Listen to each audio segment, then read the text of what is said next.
Bagian 1. Bencana dan kehilangan. Tahap pertama, cerita panjang.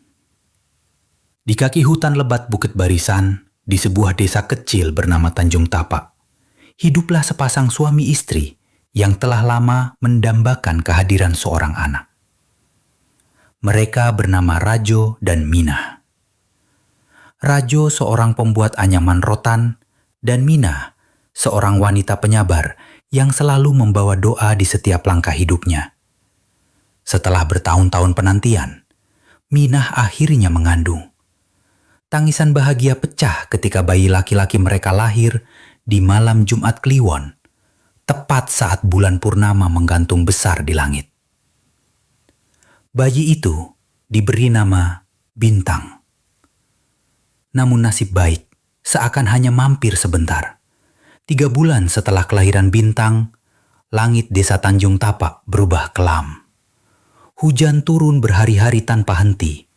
Petir menggelegar seolah langit sedang marah. Sungai Batang Tapak yang mengalir di sisi desa meluap. Airnya naik cepat, menerjang rumah-rumah, sawah, dan ladang. Warga panik, teriakan dan tangisan saling bersahutan. Rajo dan Minah buru-buru menggendong Bintang dan mencoba menyelamatkan diri.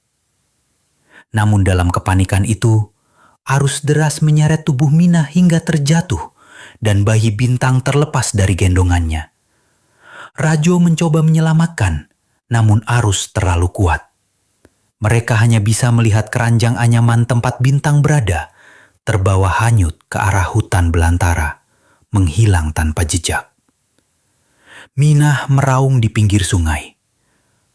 "Anakku, Bintang!" Rajo hanya bisa memeluk istrinya. Hatinya kosong. Matanya merah menahan tangis. Selama 7 hari 7 malam mereka mencarinya. Warga desa membantu. Tapi hasilnya nihil. Tak ada jejak. Tak ada suara. Tak ada tubuh. Hutan terlalu lebat, air sungai terlalu deras. Semua orang akhirnya menyerah dan mengatakan hal yang tak sanggup mereka telan. "Mungkin anakmu sudah menjadi bagian dari tanah." Namun mereka salah. Di tengah lebatnya hutan Sumatera yang basah, di bawah sebuah pohon meranti raksasa, keranjang bayi itu menyangkut di akar besar. Bintang masih hidup. Tubuhnya basah, wajahnya pucat, tapi napasnya masih ada. Ia menangis pelan, seakan memanggil siapa saja yang masih punya hati. Dari balik semak-semak gelap, muncul sepasang mata kuning menyala. Tubuhnya besar, loreng emasnya menyatu dengan bayangan pepohonan. Seekor sang harimau yang diberi nama Bundu oleh roh penjaga hutan. Mulai menyusui dan merawat Bintang. Ia memeluknya di malam-malam dingin, menjaganya dari ular hutan, dan membawakan daging hasil buruan. Meski Bintang masih belum bisa makan apapun selain susu dan air hujan. Bintang tumbuh tanpa pernah mengenal bahasa manusia. Tapi ia belajar membaca alam. Ia tahu kapan hujan turun, hanya dari aroma daun. Ia tahu suara burung yang berarti bahaya. Dan ia tahu, setiap kali Bundo mengaum pelan di dekatnya, itu berarti cinta dan perlindungan. Di sisi lain, Minah masih sering berdiri di pinggir hutan. Wajahnya layu. Ia percaya anaknya belum mati. "Aku masih bisa merasakan napasmu, Bintang," bisiknya setiap malam. Namun, tak satu pun warga berani masuk ke dalam hutan itu. Mereka percaya hutan tersebut dihuni oleh harimau siluman yang tak pernah bisa disentuh manusia. Dan mereka benar, karena jauh di dalam gelapnya rimba Sumatera, seorang anak manusia telah tumbuh dalam pelukan seekor raja hutan. Bagian 2. Tumbuh dalam dunia buas dan pertemuan dengan manusia. Tahap kedua, Cerita panjang. Hutan itu tak pernah sepi. Ia hidup, ia bernafas. Dan di dalamnya, di sebuah gua berlumut yang tersembunyi di balik akar pohon meranti raksasa, seorang anak manusia tumbuh bersama seekor harimau betina. Namanya Bintang. Tapi ia tak tahu itu. Ia tak pernah mendengar kata itu. Sejak malam ia hanyut dari pelukan ibunya. Ia tak kenal bahasa manusia. Yang ia kenal hanya geraman lembut Bundo, sang harimau, dan suara hutan yang mengalir di setiap helai daun dan derak ranting. Anak harimau Bundo adalah ibu, pelindung, dan guru. Ia mengajarkan Bintang cara berjalan di tanah tanpa meninggalkan jejak, cara berdiam dalam semak tanpa menggerakkan daun, dan cara mengenali mana suara angin dan mana suara taki manusia. Bintang tumbuh liar, tapi tak seperti anak-anak manusia biasa. Tubuhnya lentur seperti ranting basah, kuat seperti akar rotan. Ia bisa berlari di antara akar pohon tanpa membuat suara. Ia bisa melompat dari batu ke batu seperti kijang. Dan yang paling luar biasa, ia bisa mengaum. Ya, suatu malam saat Bundo marah karena seekor ular mendekat ke sarang, ia mengaum keras dan Bintang menirukannya. Awalnya pelan, lalu makin keras, hingga seluruh kawanan burung terbang ketakutan dari pepohonan. Bundo tidak marah. Ia justru mengelus kepala Bintang dengan moncongnya, bangga. Setiap malam mereka tidur berdampingan. Bundo melingkarkan tubuh besar lorengnya mengelilingi Bintang. Hujan, angin, dan malam yang pekat tak pernah bisa menyentuh anak manusia itu. Hutan melindunginya, tapi waktu terus berjalan. Bintang tumbuh besar.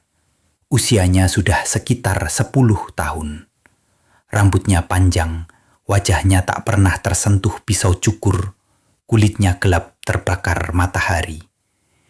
Ia tak mengenakan pakaian selain kulit kayu dan dedaunan yang dibentuk oleh insting dan naluri.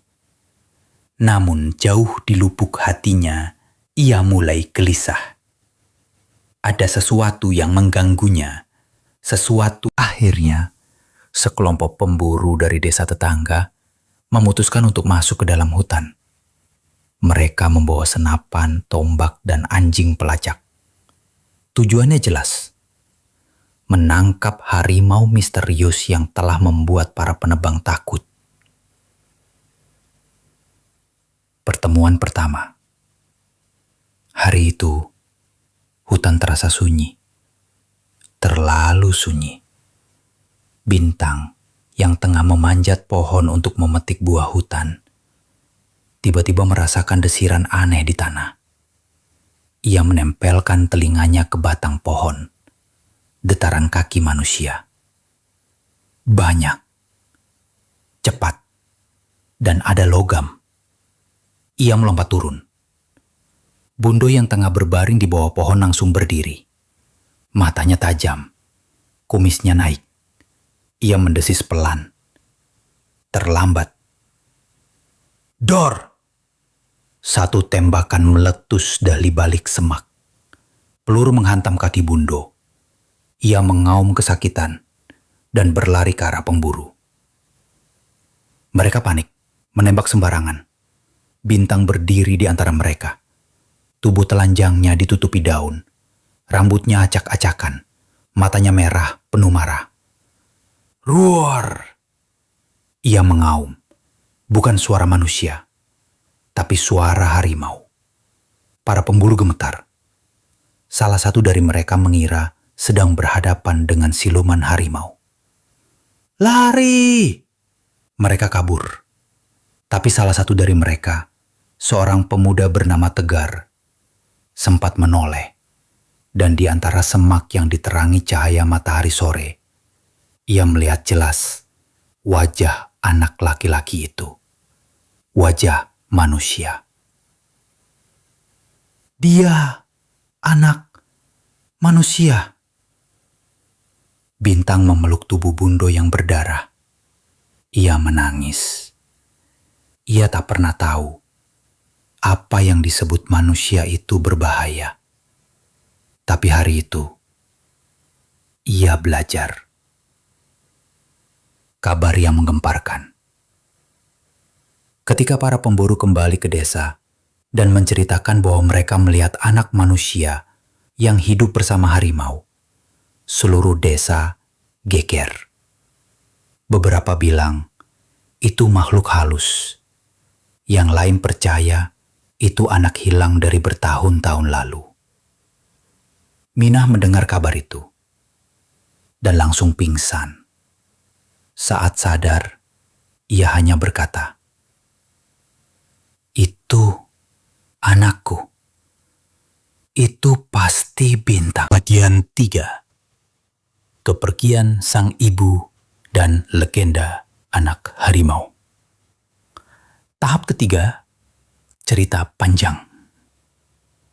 Tuhat Prasi Tamsam. Langit sore itu dibungkus warna kelabu. Udara di dalam hutan terasa berat, seolah pepohonan pun ikut menahan nafas. Di sebuah gua gelap yang tersembunyi dalam akar pohon meranti raksasa, Bundo, sang harimau betina, terbaring lemah. Yangi, luka tembak di kakinya, membusuk, berdarah terus, dan napasnya semakin berat. Matanya mulai sayu, tapi tetap menatap wajah Bintang, anak manusia yang ia besarkan dengan cinta lebih dari sekadar naluri binatang. Bintang berjongkok di sisinya. Ia mengunyah dedaunan yang biasa dipakai Bundo mengobati luka. Ia menempelkan ramuan itu ke kaki ibunya, tapi tak banyak membantu. Tangan mungilnya gemetar. Wajahnya kotor oleh tanah dan air mata. Namun ia tak menyerah. Setiap malam ia tidur dengan kepala bersandar di dada Bundo, mendengarkan detak jantungnya yang kian melemah. Tuhat Prasi Tamsam. Hati yang terbelah. Sejak pertemuan pertamanya dengan manusia, dengan para pemburu, Bintang mulai merasa aneh. Di balik ketakutannya ada rasa penasaran. Ia ingat wajah salah satu manusia itu, laki-laki tua yang berdiri jauh di belakang, tak membawa senjata. Matanya merah, seperti menangis. Bintang mulai mengikuti jejak manusia. Dari kejauhan, ia mengintip ke arah desa. Ia melihat anak-anak bermain, perempuan mencuci di sungai, dan para lelaki berburu. Tapi ia tak mengerti apa yang mereka katakan. Bahasanya adalah bahasa hutan. Ia tak bisa bicara, hanya bisa mengaum dan menirukan suara binatang. Namun, setiap kali ia kembali ke dalam gua dan melihat Bundo terbatuk lemah, hati Bintang seperti terkoyak. Ia ingin menolong, tapi tak tahu caranya. Dunia manusia adalah dunia yang asing dan berbahaya. Tuhat Prasi Tamsam. Tuhat Prasi Tamsam. Pada suatu malam, bulan purnama menggantung besar di langit. Sama seperti malam ketika Bintang lahir. Bundo memanggilnya dengan auman kecil, lalu menatapnya dalam-dalam. Bintang mendekat, berbaring di samping tubuh besar yang kini kurus dan lemah itu. Bundo menjilati pipi Bintang untuk terakhir kali. Kemudian ia menutup. Malam itu Ia berjalan diam-diam ke arah pemukiman. Ia tak tahu apa yang akan terjadi. Ia hanya tahu bahwa ia ingin tahu siapa dirinya dan mungkin siapa ibu sejatinya. Kembali ke dunia manusia keesokan paginya, gemparlah warga desa Tanjung Tapak. Seorang anak lelaki kurus, berbaju sobek-sobek dari daun dan kulit pohon, berdiri di depan balai desa. Ia diam, tak bicara. Tapi matanya tajam, liar, seperti binatang. Rajo yang mendengar kabar itu langsung berlari ke balai desa. Dan saat ia menatap mata anak itu, ia tahu, ia yakin, itu Bintang, anaknya. Bintang, anakku. Tapi Bintang hanya mengeram pelan. Ia tak mengerti kata-kata. Tapi saat melihat mata lelaki itu, ia melihat mata yang sama dengan dirinya. Matanya sendiri. Kemudian dari arah rumah, Minah datang. Perempuan itu bergetar, air mata mengalir deras di pipinya. Ia mendekat perlahan. Saat ia menjulurkan tangan untuk menyentuh wajah Bintang, anak itu bergeming. Tak lari, tak mengaum, hanya menutup matanya. Ia merasa hangat yang familiar, seperti pelukan bunda, tapi lebih lembut. Dan saat Minah memeluknya, Bintang untuk pertama kalinya mengeluarkan suara, bukan auman, bukan raungan, tapi tangisan. Tangisan anak manusia. Legenda yang hidup selamanya. Bintang perlahan belajar bahasa manusia. Ia tak bisa langsung bicara, tapi ia mendengar, dan Minah, Raju, serta warga desa sabar mengajarinya. Beberapa warga masih takut padanya, tapi yang lain mulai percaya bahwa anak ini bukan siluman, tapi anak harimau, anak alam, anak yang dititipkan hutan. Puluhan tahun kemudian, cerita tentang anak harimau dari Bukit Barisan menjadi legenda yang hidup. Orang-orang datang ke desa hanya untuk mendengar kisahnya, dan di hutan yang masih lebat, di bawah pohon meranti besar, masih ada tanda bambu runcing dan taring harimau yang menjadi penanda cinta seekor ibu yang tak pernah meminta balas selain satu hal, agar anaknya hidup. Dan Bintang hidup dalam dua dunia, sebagai manusia dan sebagai anak dari rimba.